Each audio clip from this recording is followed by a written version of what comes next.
Ace Frehley, born Paul Daniel Frehley, was an iconic American guitarist best known as the original lead guitarist and spaceman of the rock band Kiss.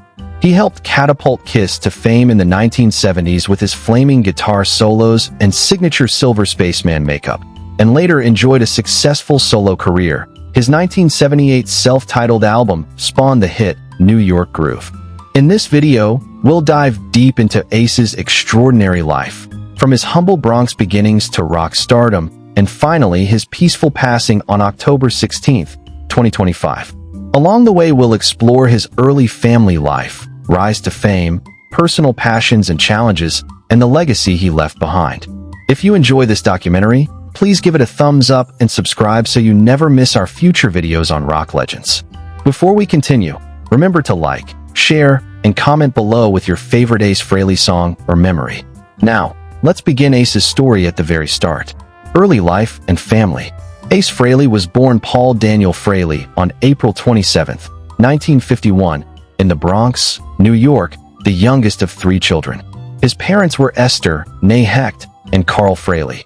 Carl was an electrical engineer by profession and a church organist by passion, and Esther was a devoted homemaker. Music ran in the family. Ace's father and mother both played piano, and his older brother, Charles, was a classical guitarist.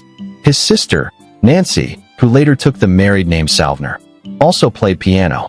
This musical environment had a profound influence on young Paul. He received his first electric guitar as a Christmas gift in 1964 at age 13, and quickly became obsessed with learning to play it by ear. Growing up in a working-class Bronx neighborhood, on Marion Avenue near Bedford Park Boulevard, Paul attended the Grace Lutheran School and showed early talent in the arts. He even excelled in his high school art classes. However, his teenage years were marked by rebellion as well. He was kicked out of 2 high schools, including DeWitt Clinton High School and later Roosevelt High School, and eventually dropped out of a 3rd before earning a diploma. During this turbulent time, he got into trouble with local street gangs, but he famously credited music and playing guitar with saving his life and keeping him on the right path. It was also in high school that Paul earned his lifelong nickname Ace. Friends noticed how adept he was at winning dates for himself and for others. Always an ace at the game of romance, and the name stuck. Paul Frehley became Ace Frehley. He embraced it as part of his larger-than-life persona. Throughout his youth, Ace listened to rock and blues legends like Jimi Hendrix, B.B. King, Buddy Guy, Led Zeppelin, the Rolling Stones, and The Who. In fact, after seeing Mitch Ryder and the Detroit Wheels in concert as a teenager, with The Who opening, Ace decided on the spot that he wanted to be a rock star. From then on, he practiced guitar relentlessly and began playing in local bar bands. Breakthrough with Kiss. In early 1973, Ace Frehley auditioned in New York City for a new band that would become Kiss. Gene Simmons, bass, and Paul Stanley, rhythm guitar/vocals, had already hired drummer Peter Criss and were looking for a lead guitarist with flash and balls. Ace walked into the audition wearing mismatched sneakers, one orange, one red, and proceeded to blow everyone away with a fiery guitar solo on the song Deuce. His playing was so impressive that Gene and Paul immediately knew they had found their guitarist. A week later, Ace officially joined, completing the lineup of Kiss. Legend has it that Ace also designed Kiss's lightning bolt logo from his graphic art skills. It was later refined by Paul, but either way the symbol became one of rock's most recognizable logos. From the very start, Ace's stage presence and guitar work stood out. He created this spaceman persona for himself, a silver-faced astronaut-like character. His inspiration for the spaceman makeup and costume came from his love of science fiction, computers, and space exploration, interests he held throughout his life. On stage, Ace would ride a jetpack, blast off rockets, play a smoking Les Paul guitar, and shoot fireworks from it. These thrilling special effects were the signature of his performances. Kiss's first album, Kiss, 1974, featured Ace's first songwriting contribution, the hard rock classic Cold Gin. Though Ace was shy about singing it, so Gene Simmons sang the lead vocals. On the second album, Hotter Than Hell, 1974, Ace penned 2 tracks, Parasite and Strange Ways, though again he let his bandmates sing them. It wasn't until the 1975 album Dressed to Kill that Ace had his own lead vocal. He co-wrote and sang the intro to Rock Bottom.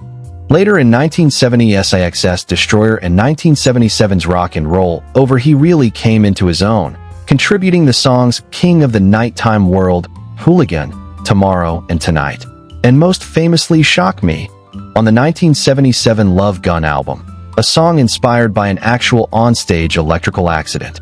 Shock Me became Ace's first official hit as Kiss's lead singer, and the audience loved watching the spaceman shiver and power up the Les Paul during the guitar solo. Solo career and later projects. In late 1978, Kiss surprised the world by having each member release a solo album. Ace Frehley's solo LP, Ace Frehley, was the most successful of the four. It featured his signature song, New York Groove, a cover with a catchy hook that shot into the top 20 on the charts. This album went platinum and showed that Ace could shine outside of the band. He played most of the instruments himself, drums and bass on some tracks, and even co-produced it.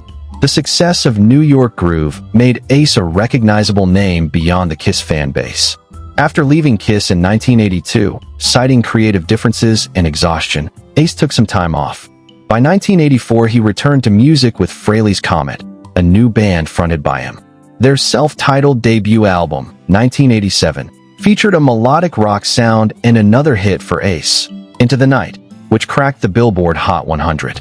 The follow-up album Second Sighting, 1988, included the well-known song We Got Your Rock, with lyrics by Paul Stanley.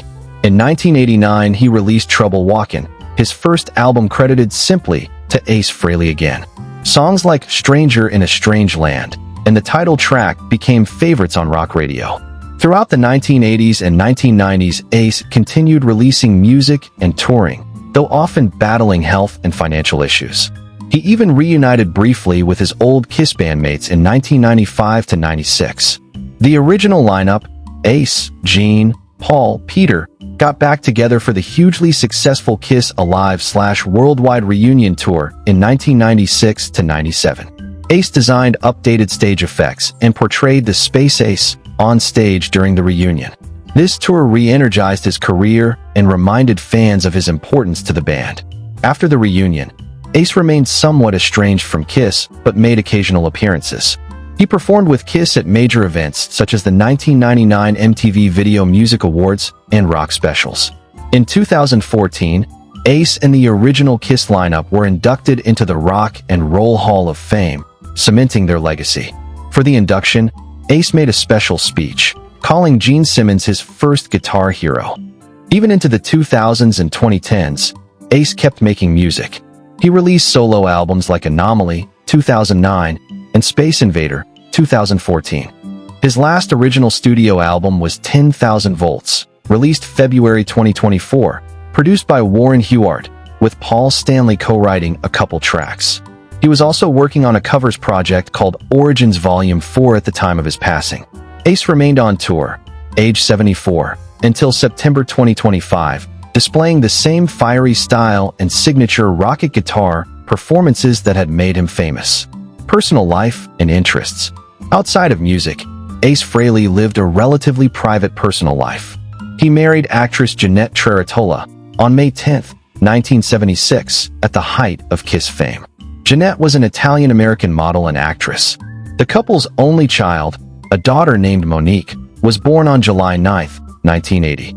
Ace was a dedicated father to Monique, and the two maintained a very close relationship.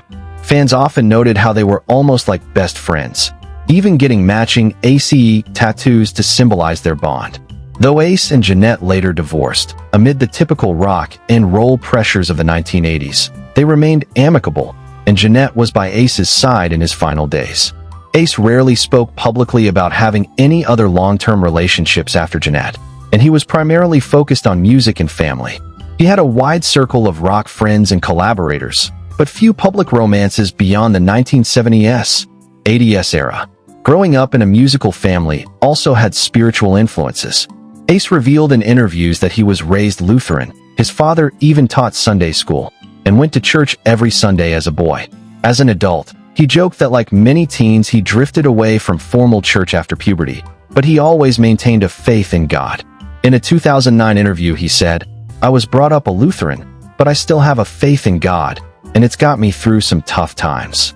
In fact, in January 2024, Ace posted his New Year's resolutions, which included wanting to get closer to God and practice self-care. This reflected his turn to positivity and faith in his later years. Death. In late September 2025, Ace Frehley suffered a fall at his home studio in New York, which initially seemed minor. He assured fans via social media on September 25th that he was fine, but would be canceling a concert the next day per doctor's orders. Just a few weeks later, on October 6, 2025, Ace announced he was canceling the remainder of his tour, citing ongoing medical issues. Behind the scenes, doctors had discovered a brain bleed caused by the fall. Ace was placed on life support, but his condition remained critical. Tragically, on October 16, 2025, Ace Frehley passed away peacefully at age 74 in Morristown, New Jersey, surrounded by loved ones. At the time of his passing, Ace's net worth was estimated to be around $1 million. Though he spent decades in one of rock's most famous bands, Ace faced financial ups and downs. In 2013, he lost a large home in Yorktown, New York, to foreclosure after missing mortgage payments. He had also previously owned a sprawling 6,400 square foot mansion in Connecticut, with 5 bedrooms, 7 baths, and an underground recording studio that later became a famous Airbnb. Despite these setbacks, Ace lived comfortably in his later years and remained passionate about music above material wealth. If you enjoyed this in-depth look at Ace Frehley's life and legacy, please hit that like button. Let us know in the comments which Ace Frehley song or moment is your favorite, and be sure to share this video with your rock-loving friends. Don't forget to subscribe for more music documentaries and tell the bell icon to get notified of our next release.